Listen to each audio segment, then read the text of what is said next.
안녕하세요. 민스쌤과 함께하는 역사 수업 첫 번째 시간, 우리 민족의 형성과 선사문화를 배워보도록 하겠습니다. 그렇다면 이 단원에서는 무엇을 배우냐? 먼저 구석기 시대의 모습을 배워보고 신석기 시대를 배울 겁니다. 그리고 이 두 석기 시대는 어떤 점이 다른지 비교해보며 다시 정리해보고 넘어가서 청동기 시대는 어떤 특징이 있는지 본 후 철기 시대를 설명하고 오늘 이 인강을 마무리하려 합니다. 오늘 저와 함께 하면서 어떤 점을 배울 수 있는가 학습 목표를 살펴보도록 하겠습니다. 첫 번째로 선사시대의 유물과 유적을 통해 당시 사람들의 생활 모습을 설명할 수 있다. 마지막으로 신석기 시대와 청동기 시대를 거치면서 한민족의 기틀이 형성되었음을 알 수 있다 합니다. 제가 인강을 준비하면서 가장 많이 보는 책이 비상고등학교 한국사 교과서입니다. 학습 목표의 경우 선생님들이 시험 문제 내실 때 이걸 위주로 많이 내시니까 주의 깊게 보시는 것이 공부할 때 조금 더 좋겠죠? 제가 수업을 시작하기에 앞서 항상 사자성어 하나씩 소개하려고 합니다. 오늘은 마부작침이라는 사자성어를 가져왔는데요. 갈마, 도끼부, 질작, 바늘침, 도끼를 갈아 바늘을 만든다라는 뜻으로 속뜻은 아무리 어려운 일이라도 꾸준히 하면 이룰 수 있다라는 뜻입니다. 여러분 역사 공부하기가 많이 어렵죠? 이해할 것도 많고 외워야 될 것도 많고 용어가 너무 어려워서 이해하기는 더 어렵고 하지만 여러분이 역사 공부를 포기하지 않고 꾸준히 올바르게 공부한다면 좋은 결과가 반드시 나타날 겁니다. 제가 여러분의 역사 공부에 도움이 되었으면 좋겠습니다. 그렇다면 본격적으로 구석기 시대에 배워보도록 하겠습니다. 구석기 시대는 기원전 약 70만 년 전부터 시작되었다고 추정하고 있습니다. 신석기 시대의 시작이 기원전 8000년경이라고 잡고 있다면 우리 역사 중에 69만 년 정도는 구석기 시대였던 거죠. 그렇다면 구석기 시대는 어떤 도구를 썼을까요? 구석기 시대는 주로 뗀석기나 뼈도구를 사용하였습니다. 구석기 시대가 약 69만 년 정도 된다고 했잖아요. 그래서 초기와 후기로 나눌 수가 있는데 초기에는 집게, 주먹도끼 등을 사용하였고 후기에는 좀돌날, 돌날, 순배찌르개 같은 조금 더 정교한 뗀석기를 사용하였습니다. 그래서 이게 보시는 게 주먹도끼인데요. 주먹도끼가 경기도 연천 전곡리에서 나온 주먹도끼가 제일 유명합니다. 왜냐하면은 1978년 동교천에서 근무하던 미군 병사 그레그가 특이한 돌을 발견하게 됐는데 바로 아슐리안형 주먹도끼입니다. 그게 프랑스 지방에서 처음 발견되어서 석기 제작에 대한 깊은 이해와 예측 능력이 돋보인다는 측면에서 훨씬 발달된 석기라고 평가받고 있는데 이게 동아시아권에서는 나오지가 않았어요. 이 발견을 통해 동아시아 지역이 후진적인 티계 문화권이라고 평가를 내렸던 거에 대해서 의문을 주었던 도구입니다. 이 사진은 순배찌르개입니다. 순배찌르개 밑에 빨간 원 쪽에 보이는 저 뾰족한 부분 보이시죠? 저기에다가 나무를 꽂아서 마치 창처럼 사용하였습니다. 그렇다면 구석기 시대는 어떻게 먹을 것을 구했나요? 구석기 시대 사람들은 사냥과 채집을 통해서 먹을 것을 구했는데 채집을 하다가 이 지역에 더 이상 먹을 것이 없다. 그러면은 먹을 것을 찾아 무리지어서 이동 생활을 하였습니다. 이동 생활을 하는데 과연 제대로 집을 지었을 수 있을까요? 선생님이라면 귀찮아서 집을 안 지었을 것 같아요. 구석기 시대 사람들은 동굴이나 바위 그늘에서 주로 지내게 되는데요. 아니면은 정말 집이 지어야겠다 했으면은 강가에 막집을 짓고 살았습니다. 여기서 가장 유명한 곳이 있는데 평양 상원 검은모루 동굴, 충남 공주 석장리, 경기 영천 전곡리. 경기 연천 전곡리에서 아까 뭐 나왔다 그랬죠? 아슐리안형 주먹도끼가 나왔다고 했습니다. 그리고 충북 청원 도루봉 동굴에서 구석기 시대의 모습을 살펴볼 수 있었는데요. 특히 충북 청원 도루봉 동굴에서는 흥수아이라는 화석 인골이 발견되기도 합니다. 이것은 약 5세에서 6세로 추정하고 있는데요. 이 아이의 이름이 흥수가 아니라 발견한 사람이 흥수입니다. 그래서 1982년 정도에 발견되었는데요. 이것이 발견되면서 우리 구석기 역사를 다시 볼 수 있는 계기가 되었다고 합니다. 구석기 시대에는 계급이 존재했을까요? 아니요, 계급이 존재하지 않았어요. 평등한 사회였고 경험이 많은 자나 연장자가 무리를 이끌었다고 합니다. 구석기 시대에는 주로 사람들이 사냥이나 채집을 통해서 먹을 것을 얻었다고 했잖아요. 그래서 사냥의 성공과 풍요를 기원하기 위해서 동굴 벽에 그림을 그리거나 조각품을 만들었다고 합니다. 이것이 라스코 동굴 벽화이고 빌렌도르프 비너스입니다. 자, 이제 다음으로 넘어가서 신석기 시대를 배워보도록 하겠습니다. 그렇게 69만 년의 구석기가 끝나고 이제 기원전 약 1만 년 전부터 신석기가 시작되는데요. 신석기는 구석기와는 다르게 돌을 떼서 가는 간석기를 이용합니다. 갈판과 갈돌, 그리고 빗살무늬 토기, 가락바퀴, 뼈바늘, 돌랏 등을 이용합니다. 이것이 가락바퀴고요.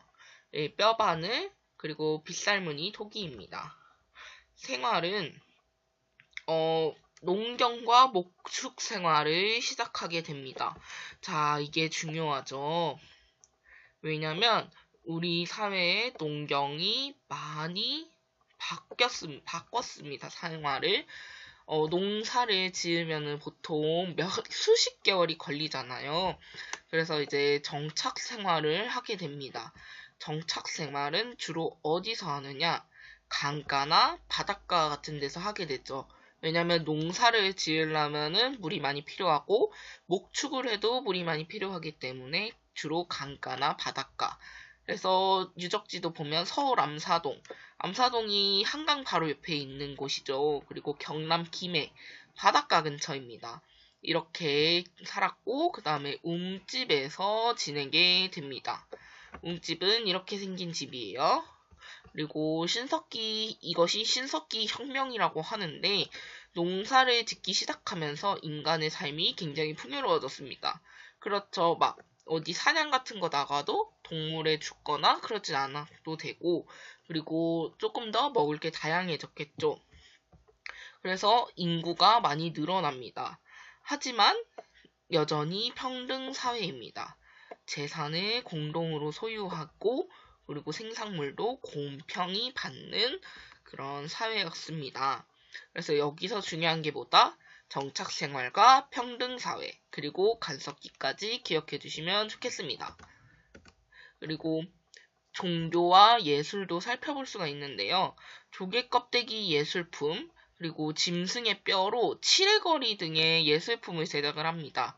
그리고 특별히 자연물에 영혼이 있다고 믿었어요. 그래서 해가 신이에요. 그래서 해한테 막 숭배하고 그랬고 아니면 특정 동물, 뭐 멧돼지나 아니면 이런 거로 숭배를 하게 되는 애니미즘과 토테미즘이 발생하게 됩니다.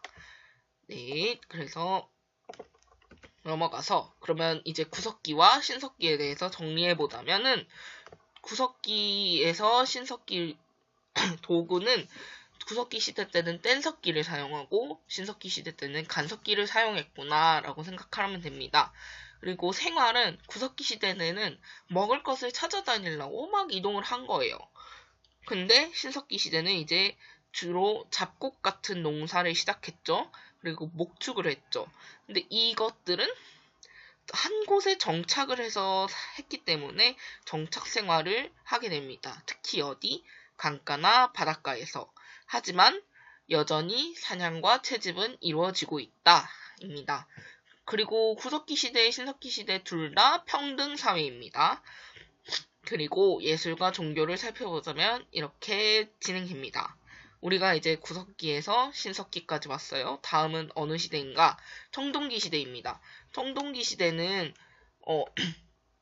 청동이 굉장히 귀했어요. 청동이 만들기도 어렵고 그래서 청동은 주로 무기, 제사, 장식에만 사용하였고 농사는 여전히 돌로 했습니다. 그래서 청동기 시대 때 유명한 게 비파형 동검, 거친 무늬 거울 등이 있고, 농사를 지을 때는 반달돌칼, 민무늬 토기, 미송리시 토기, 동lat 등이 있습니다. 네, 이게 비파형 동검인데요. 비파가 중국의 악기 중에 하나인데 그 모양을 닮았다 그래서 비파형 동검이라고 합니다. 그리고 중앙 위에 보이는 게 이게 반달돌칼인데요. 이걸 통해서 곡식을 베고 약간 칼로 쓰였다고 합니다.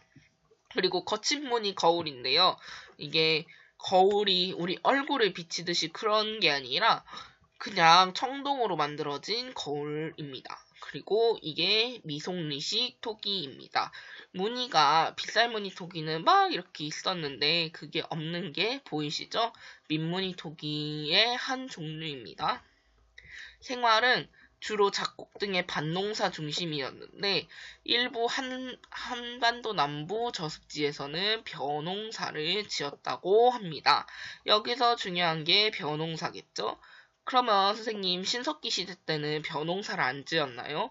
네, 신석기 시대 때는 벼농사를 짓지 않고 잡곡, 좁쌀이나 조 이런 거를 지었다고 하고 벼농사를 지은 거는 청동기 시대부터 지었다고 합니다. 그리고 농업이 발달했어요. 그러면은 사람은 많이 없는데 생산물이 엄청 많아요.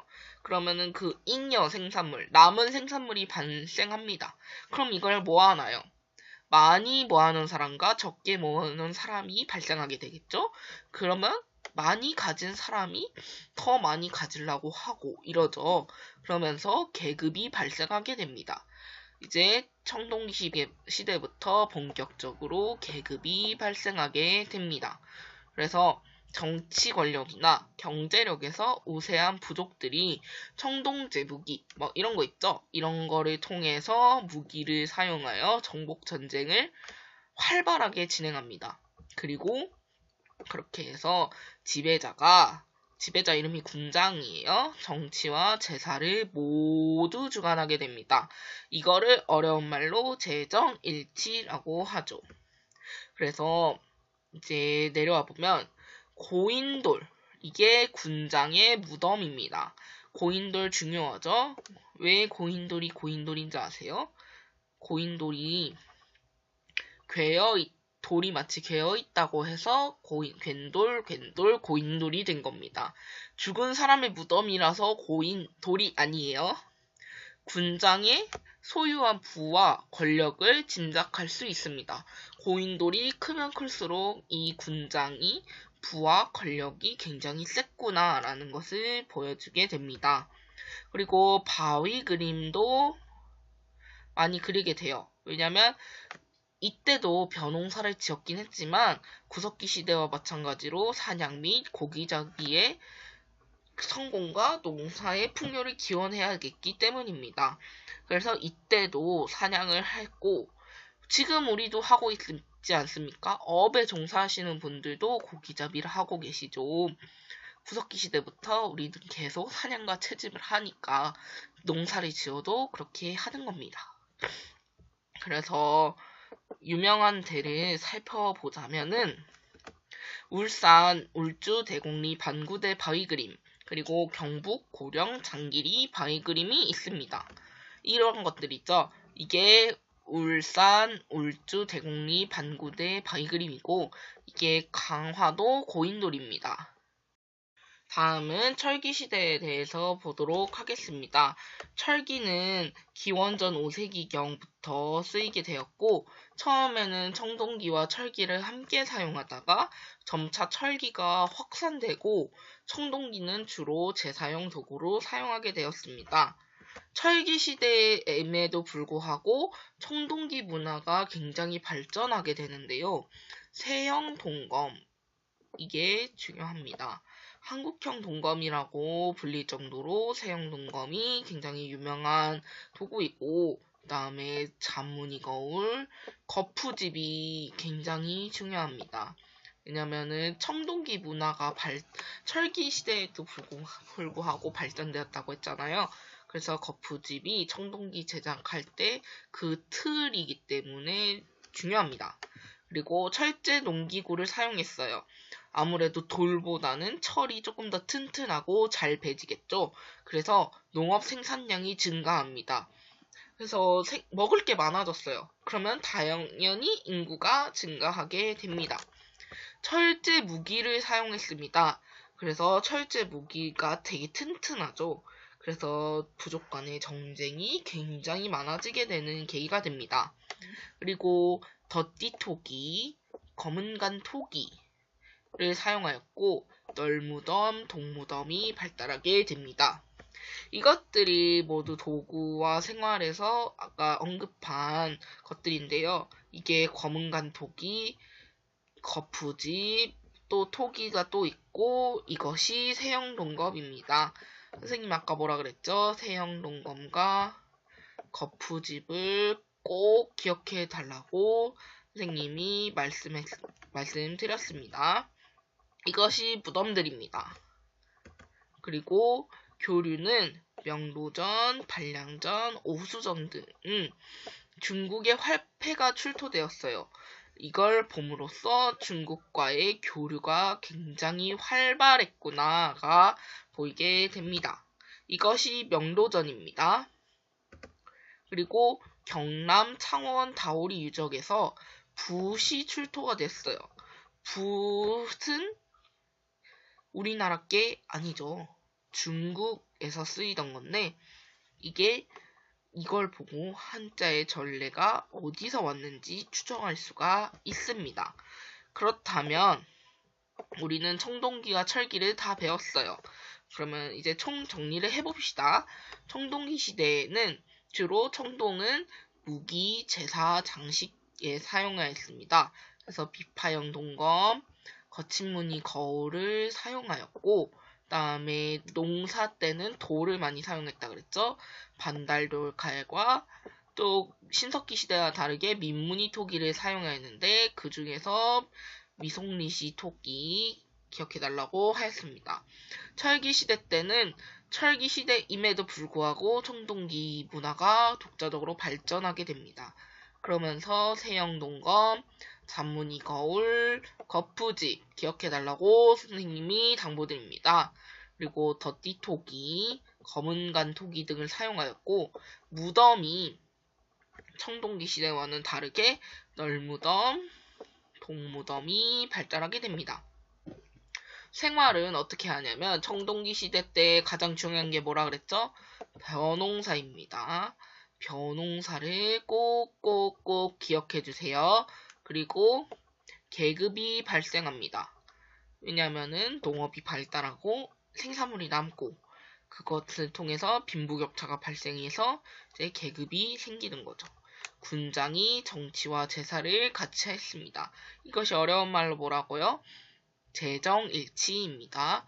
그리고 철제 농기구를 사용하였는데 낫, 갱이 등을 사용했어요. 이게 굉장히 탄탄하기 때문에 농업 생산량이 증가하고 또 먹을 게 많아지다 보니까 인구가 튼튼해져서 인구 수가 증가하게 되는 계기가 됩니다. 철제 무기를 사용했어요. 그래서 부족 간의 전쟁이 증가하였습니다. 고인돌. 청동기 시대 때 중요한 게 고인돌이라 했죠. 고인돌은 군장이 소유한 부와 권력을 짐작할 수 있습니다. 그리고 바위 그림. 중요하죠. 성공과 풍요를 기원하였습니다. 철기 시대 때는 중국의 화폐를 통해서 중국과의 교류를 했구나 이걸 알 수 있었고 붓이 나옴을 통해서 한자가 어디서 왔는지 추정할 수 있습니다. 제가 강의를 내용이 많이 부족할 수 있습니다. 저도 아직 학생이다 보니까 배워가는 단계예요. 그래서 제가 강의 내용 중에 뭔가 잘못 말했거나 빠진 점이 있다면은 블로그에 댓글을 달아주세요. 그러면은 저도 그 점을 고쳐서 좀 더 유익한 강의를 만들도록 하겠습니다. 질문도 블로그로 받습니다. 늘 강의를 들어주셔서 감사하고 여러분께서 원하시는 것들이 모두 이루시길 응원하며 이 강의를 마무리하도록 하겠습니다.